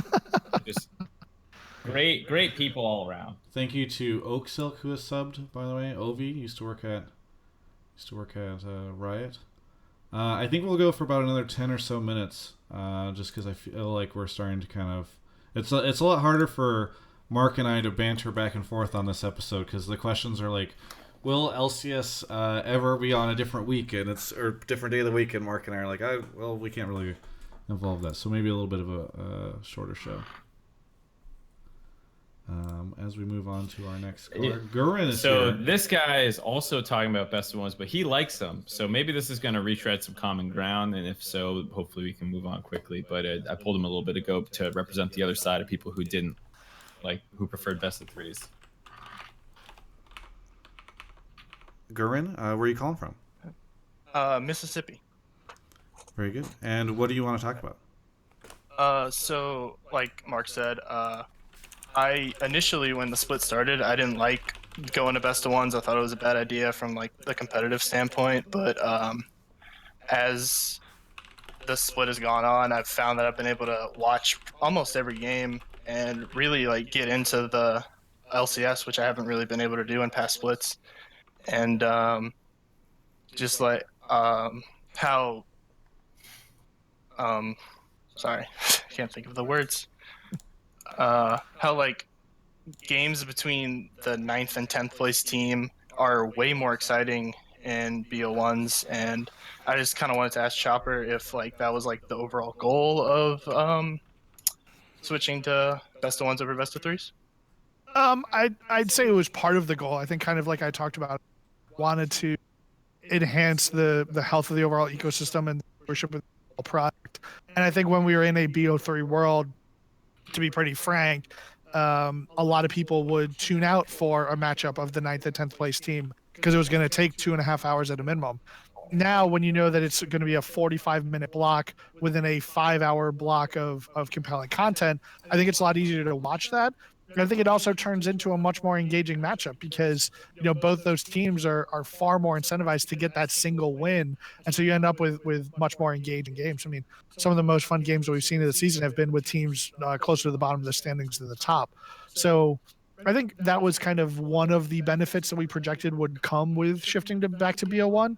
I wouldn't say it was explicitly the only goal that we had to make sure that the bottom teams were more watchable, but it was certainly a benefit. And you kind of mentioned this just now, but do you think the best of ones gets rid of this whole like, well, we can just lose game one and then come back and win the series by playing like serious comps, like team fight comps? Yeah, I mean, you know, if you lose game one, you're out for the day, so there's kind of no chance that. I do think it probably changes how teams think about preparing, and I think it probably does encourage them to, you know, run what they feel is their best lineup and their best comp at all times.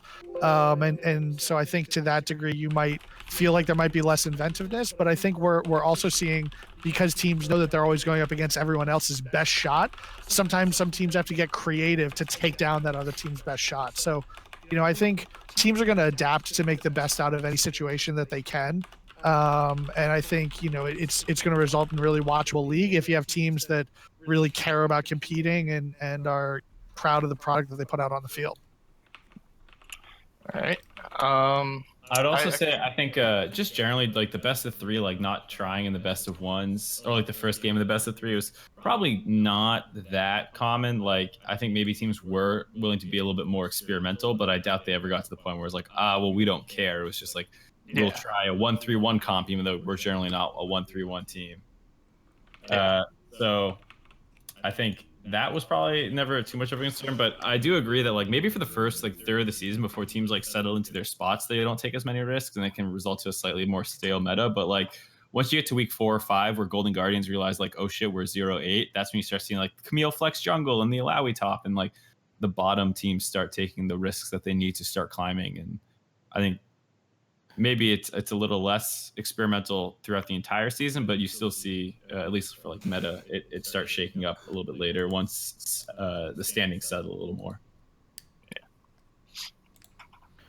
Thank you so much, Gurin, for calling. Thank you. Thank you for having me on.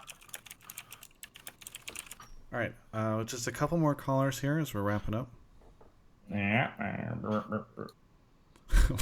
Mark's signature noise as he moves to the other channel. And just a little bit more, we're wrapping up the show. Any second now, Mark's going to come back. So move into the ASMR voice. Rico Suave is returning on the show. Rico Suave, let me see if I can remember. New York. Yep. And what do you want to talk about on the show? what I want to talk about is doubling the future of NA LCS, as in doubling the amount of teams we have. Doubling. Oh, So you want to go from 10 to 20. Yeah. Okay, so And then Chopper, maybe- when are you gonna just snap your finger and double down on people? I think we're not necessarily likely to 10 to think 10 to 12 or 10 to 14, depending on how things look, is a much more reasonable expansion from our point of view. When we think about expansion, and hopefully this gets to kind of the heart of what you were asking about here, what we think about in terms of expansion is trying to consider a variety of different factors. We want to understand what is the competitive depth of the player pool in a certain region. So we want to understand, are there going to be enough players to field a competitive product on the field? If we feel like there is sufficient ownership interest, that's going to be able to guide those teams to success. And if we think there's fan interest in more content, because the one unavoidable component of bringing on more teams is that it is significantly more content that then becomes aired over the course of a week. And so, we have to weigh a lot of those into consideration at various times. A couple of years ago, that led us to expand from 8 to 10. I certainly have ambitions of expanding beyond the 10 teams that we have right now. I can't commit to you when that's going to happen, or even if that will happen. But I certainly would love to see a league that has more teams, increasingly diverse brands, and really compelling offerings to the fans. So as long as they kind of hit that quality mark and we feel the ecosystem is ready, then that's kind of the indications that we'd be considering for expansion. Okay, yeah, the reason I bring that up is because, like you mentioned before, you have basketball teams looking into esports now, trying to get their nose in there, and then you could also include other sports like maybe Major League Baseball, football, and the other question I also want to ask was maybe as the NA LCS grows, maybe splitting into like two different divisions. Like I'm really hoping that we can finally have like a East Coast, West Coast kind of thing happen, because like we have to, us East Coast people gotta wait until the middle of the day to like watch LCS, but it would also be great if we have teams from like just show some love to the East Coast, I guess. Yeah. And maybe later on, Midwest as well. Yeah. And I think expanding to a larger number of teams certainly gives us the opportunity. Vision. Oh, you're kind of cutting out Chopper. It gives you the opportunity to what? To do some really cool things with divisions within your league and different sets of teams. The LPL underwent a divisional a couple of years ago and has had a lot of success there. So I think we certainly have an appreciation for that as a potential future format. It's also a great way to get around the total number of games that you have to play by limiting sort of inter-league play within the division. So there's a lot that we're looking at there, but I think until we feel like the ecosystem is ready to go, we're not going to expand preemptively, because the last thing we want to do is just put a bunch of really bad product on the field. So until we're sure that those teams will be ready to go and would fully buttoned up, we're not going to expand beyond the 10. What about, and this is one of those crazy ideas that fans have been talking about on this show. Yep.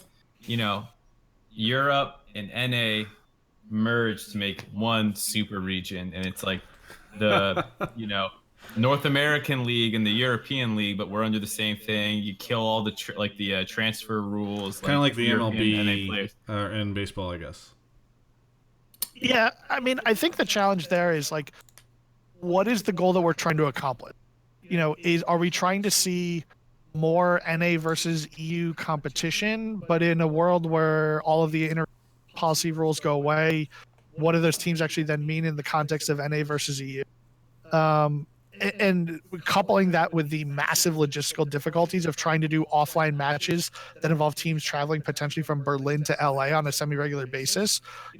We experimented to a degree with this with Rift Rivals to see what it looked like to be able to kind of understand having, NA teams versus EU teams and having that be on a quicker cadence than they would maybe match up with Worlds and MSI.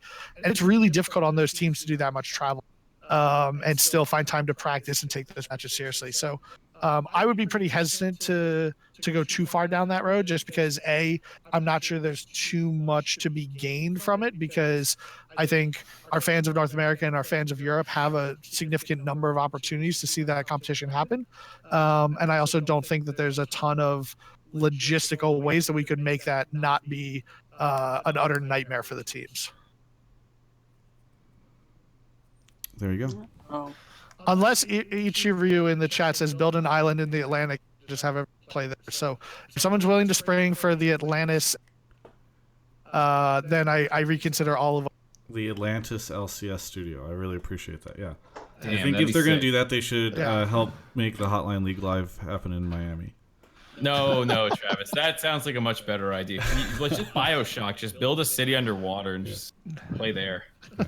Greater priorities. Yeah. Thanks so much, Rico, for your call. No problem. Thanks. Mark just switched. I was going to wrap things up. We should be good in just a moment, though, as we're taking our final caller in. Again, thanks to everyone who subbed tonight. Really appreciate it. Always nice to have your support on the show. Mark, I know we have another individual in the waiting room, but I think we might just need to wrap a little bit earlier. Azure is on the show. Azure, where are you calling from? All right, keep the answers quick. That's what Travis was trying to say there. I think. Okay. I'm from Atlanta, Georgia. Okay, and what do you want to talk about, Azure? So the term developing talent gets thrown around a lot, especially in the case of Golden Guardians and other such teams. And I wanted to talk about kind of what that actually means, because I think a lot of people seem to think that, oh, these teams are bottom tier teams because players like Matt and Deftly are like mechanically inferior to the other players. And that might be true to some extent, but I think the skill gap is a lot less than people actually think. And I think really what it comes down to is knowledge and the way you play the game. Because, I mean, I can say for, at least on the solo queue ladder, there becomes a point where like the skill gap gets less and less and less as you climb. But the reason that those people are at the top is because they make better decisions throughout the game. And I think the same can be said for professional play, for the most part. Yeah. Yes. I So, don't know. well, I'll try to figure out I who would to agree with to you. take the question first. I think when we talk about teams like Golden Guardians, who are might be struggling right now and might be operating with players that have relatively lesser LCS experience, part of it is about getting them those additional reps and giving them the opportunity to play on stage and test out those decision-making skills in a way that solo queue doesn't necessarily test. So I think there's ways to develop talent without necessarily solely speaking to the mechanics that you can work on in solo queue. But I'm not sure if that necessarily addressed the question that you had. Well, it was less of a question and more, I guess, a discussion. But I think what I meant more is that like practicing mechanics isn't actually hard. It's time consuming, but you can learn to land a skill shot no matter who you are. And you can improve your reaction time. That's something you can actively do even while you're not playing League of Legends. But I think that another big part that plays into it is that these players that are at the bottom rungs, and I understand why it happens from an analysis standpoint, because obviously you want to analyze teams from where they are currently. But I think, seeing a lot of people shit on them actually probably hurts their mental a lot. And I think in order to improve, you have to have a pretty good mentality. I mean, there are some people that are obviously motivated by being bad at something. I'm that way. Like, if I'm bad, I get frustrated because I'm bad, and so I want to get better. But other people, they like more positive reinforcement, I guess. And I think it makes it difficult for some of the bottom tier teams to actually improve when they think they're shit. Yeah, but I would say, I mean, just looking at Golden Guardians, like, if that team was so bad, why are they 3-3 in the last couple weeks? Like, they're clearly improving, and I agree that like sometimes your mental just goes boom and it doesn't recover for the rest of that split. Like maybe that's what's going to happen to CLG, but I think everyone knows that those players that are on CLG at one point, a lot of them hosted the trophy or hoisted the trophy, or like, you know, they were good players. So maybe this roster isn't the right thing. Maybe that they're missing something. Maybe they're missing Afro, whatever it is. But like a lot of these guys will probably get another chance at the league. And like developing talent doesn't just mean like, oh, well, they're picking up wins, therefore they're developing. Like you can develop and still be losing, I think. Yeah, but I mean, do you think that it's just there's no way that these players on CLG are ever going to mesh, that literally they are just incompatible and they could never learn to work together? No, I'm not. Yeah, I think it's not that they'll never learn to work together, but it's that some rosters just have better like cohesion together, like discernible play style. And so that's clearly lacking on a team like CLG. And you can build all that up and spend a substantial amount of time trying to build something that's not there, or you can go out and try and find it through roster moves, which is something that, you know, is a decision they'll have to make probably this this split off season. Yeah. Well, with the new system in place, the franchising, like I feel like everyone was talking about how, oh, you know, we're going to actually give players a chance, and then immediately after teams started losing, everyone was talking about how they should just replace all their players. I don't know. That was just the way I saw it. Yeah, I mean, it also depends what your goals are. Like Golden Guardians didn't build that roster to win the LCS, so who knows? I guess that's true, yeah. Hey, thanks so much for calling in, Azure. Yeah, thank you. Yeah. Oh, Mark, I thought we were done. Mark is going to get the last person. He's very insistent on making this happen. So it looks like you guys get a bonus caller in Whoops, who will be here shortly. Hello, Whoops. Where are you calling from? I'm calling from San Diego, California. Oh, yeah. You're a little quiet right now. I'm going to turn you up a bit, but if you could also move your... All right, yeah. If you could just stick the microphone in your mouth. Please don't do that, actually. All right, excellent. Okay. Where, and what would you like to talk about as you're closing out the show for us? So I know this is a controversial topic, but I'm talking about how I think EU is probably going to shit on NA during MSI and Worlds this year.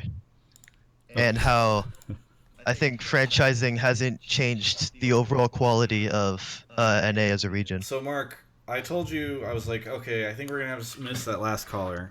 You went and got this guy, and he's a caller who just wants to talk about how EU's going to shit on NA. Breaking my heart. I didn't go out and get this guy with any, like, I got him a while ago. Whoops can vouch. He's been in that room. I know. I'm just laughing because I thought we were ditching him. It's just a funny call to come in. All right, Whoops.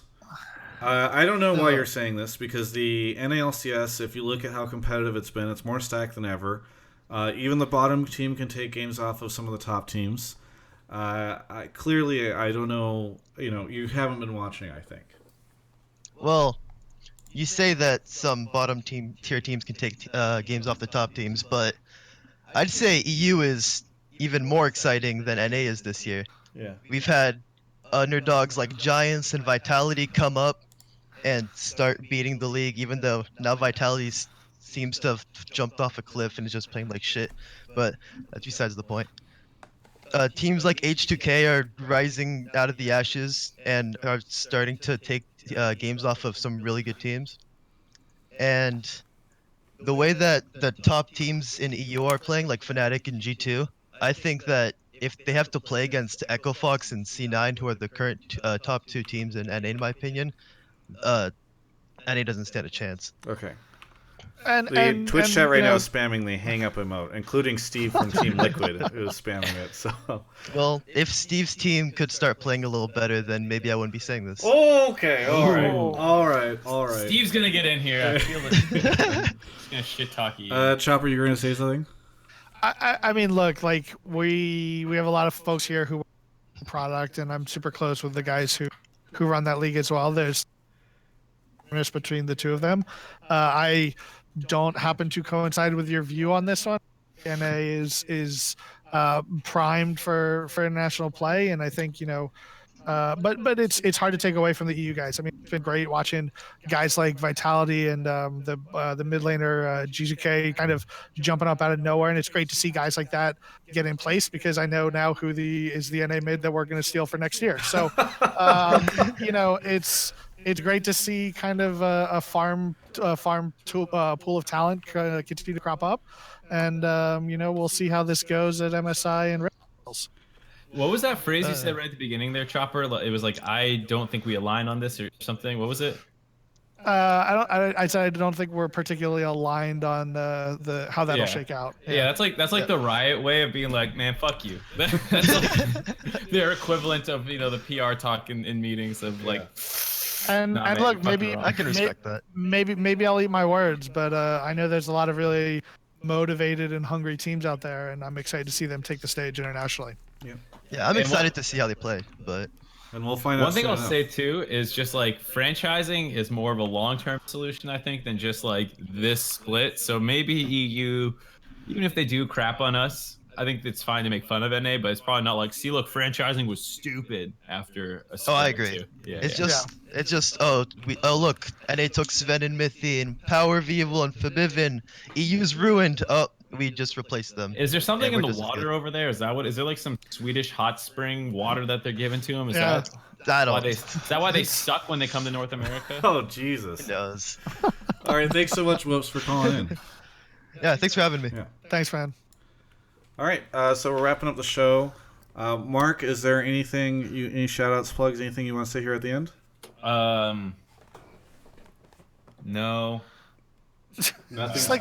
He's like looking around. Yeah. Yeah, well, sometimes something jogs my memory. Like, I got a Domino's pizza behind me. Shout outs to Domino's. I got a free redeemed pizza because I order there so much, Yeah. I should have a blame game this week. It might not be a full feature one because I couldn't find that many topics I found interesting. So it might be like a 3.5 minute one. And we'll see how that goes because like I don't really just want to pad it out with like content that I don't feel particularly compelled to talk about. So we'll see. But there should be something coming out tomorrow or Thursday about it. Yeah. Chopper, thank you so much for coming on the show. Really appreciate it. Hey, my pleasure, guys. This was great. I'd be happy to come back if you would have me. Oh yeah, we definitely will. So thank you. Is there anything you want to shout out? I'll shout out the NA Academy broadcast on Friday and then the LCS broadcast on Saturday and Sunday. Starting at 2:00 on Saturdays and noon on Sundays, 30 minutes earlier if you want to catch the pregame. And see all of that beautiful Mark Z content as he continues to crush the various pets of our NALCS staff. Crush them. It's very violent. So not physically. not physically, just in picking games where it really counts. But yeah, we got a couple weeks left in the season. We've got some exciting content and some stuff coming up, and then obviously tune in for the playoffs this year. I think it's going to be our most competitive run yet. I'm incredibly excited. Show in Miami is going to be dope. And we are, we're running full steam ahead, and we're excited about what we've got coming forward. By the way, just as a follow-up to the last caller who made that joke about Steve just posted in Twitch chat, said, all right, just got back from the burn clinic. So he's okay, guys. He's recovered from it, I think. Again, thanks so much, Chopper, for coming on the show. It was a really fun one, and I really appreciate it. For everyone else... Oh, yeah, Travis, before you cut it, I just want to shout out the Chainsmokers catalog from 2012 I think it's 2000. Everything that's changed. This is a Kelby thing. Yeah. I was gonna say this is a Kelby thing, right? Everything that Chainsmokers did produced from 2012 to 2016. I think is what he says. What is the date, Kelby? Right. I just see him spamming "Go Mark" in the chat. Yeah, like I don't know if I got the shout now out. Now chat's just spamming the Kelby emote. We have to wait for the Twitch whatever. Yeah. He has, I think it's on, through 2016. Okay, yeah, 2013 to 2016. There you go. All right. Anyway, thanks so much, everyone. By the way, this show is a podcast. You can find it on iTunes and on Google Play and other places. There's a YouTube video, so if you watch this and you want to watch the YouTube, it goes up there. We also clip out some of the coolest parts. And I've got videos going up. There's Patreon. Thank you to Omen for sponsoring. That's, I think, everyone. This is episode 15. Thanks for watching.